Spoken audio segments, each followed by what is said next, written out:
सञ्जय पन्थीद्वारा सम्पादित नेपाली कथा हरियो चस्मा। एका देशमा एक राजा थिए। उनी प्रजावत्सल राजा थिए। त्यसो त उनी पनि प्रजाका सेवक थिए। जवान छँदा त उनी निकै स्वस्थ र फुर्तिला थिए। तर उमेर बढ्दै जाँदा एक दिन उनलाई अचानक टाउको दुख्न थालेछ। तत्काल केही गर्दा पनि निको भएनछ। उनका राजवैद्य आएर राजाको स्वास्थ्य जाँच गरेछन्, तर रोग पत्ता लगाउन असफल भएछन्। राजाले अरू वैद्यलाई पनि दरबारमा बोलाएर उपचार सुरु गरेछन्, तर समस्याको निदान भएनछ। त्यसपछि उनले आफ्नो समस्या कसैले समाधान गर्न सक्यो भने उसलाई उचित इनाम दिने घोषणा गरेछन्। त्यस्तो वैद्य खोज्न मन्त्रीले पनि राज्यभर दूतहरू पठाएछन् र राम्रो इनामको व्यवस्था पनि गरेछन्।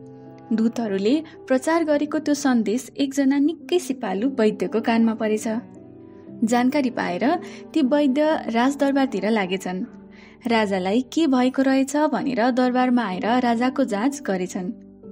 त्यसपछि उनले राजालाई भनेछन्, सरकार, हजुरको आँखामा समस्या देखिन्छ, त्यसैले गर्दा नै टाउको दुखेको हो। यसको समाधान भनेको हरियो सागपात खानु र हरिया वस्तु मात्र हेर्नु हो भनेर सम्झाएछन्। राजालाई पनि विश्वास जागेछ।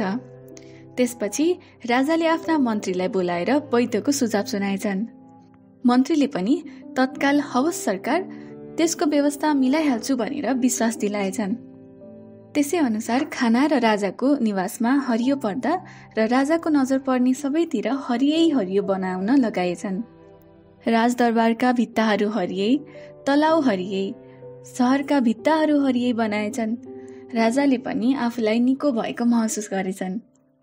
राज्यका जनतालाई राजाले के भएछ भन्ने कौतूहल त जागेछ। सुरुमा त ठिकै थियो, तर केही हप्ता र महिना बित्दै जाँदा जता हेर्दा पनि हरियो मात्र देख्दाको शास्ति बेहोर्नु साह्रै गाह्रो हुन थालेछ। तर राजाको सामु यो शास्तिको गुनासो राख्ने हिम्मत कसैको भएन। अर्को वर्ष ती वैद्य फर्किएर राजा कहाँ आएछन् र सोधेछन्, सरकार, हजुरलाई कस्तो छ? राजाले भनेछन्, मलाई त तिमीले सिकाएको उपचारले निको र आराम भएको छ। फेरि उनले सोधेछन्, यसरी राज्यमा सबै ठाउँ र वस्तु हरियो बनाउँदा नागरिकलाई शास्ति भएन र? राजाले भनेछन्, त्यो त के हो, तर आखिर मैले के नै गर्न सक्छु र? त्यसका लागि मेरो रोगको उपचार नै हरियो हेर्नुमा छ। वैद्यले भनेछन्, त्यसको अर्को समाधान मसँग छ। राजाले भनेछन्, ए हो र, के छ त्यस्तो? ल झट्ट भन त। वैद्यले मुस्कुराउँदै भनेछन्, त्यो समाधान यो मैले ल्याएको झोलाभित्र छ, एकैछिनै। वैद्यले आफ्नो हात त्यो झोलामा हाल्छन् र एउटा चस्मा झिक्छन्, हरियो सिसा भएको चस्मा, र त्यो चस्मा राजालाई लगाउन भन्छन्। राजाले त्यो चस्मा लगाएपछि सबै ठाउँ र वस्तु हरियो मात्र देख्न थाले। राजाको समस्याको दीर्घकालीन समाधान आखिर त्यो चस्मामा देखियो।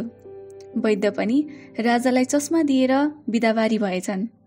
अब राजाको सवारीमा सबैतिर हरियो बनाउनु पर्ने समस्याबाट मन्त्रीहरूलाई पनि मुक्ति मिल्यो। आखिर समस्या जति नै ठुलो भए पनि मानिसले बुद्धि लगाउन सक्यो भने सानो पहल वा उपायले पनि त्यसको समाधान हुन सक्छ भन्ने कथाको सारबाट हामीले बुझ्न सक्छौं।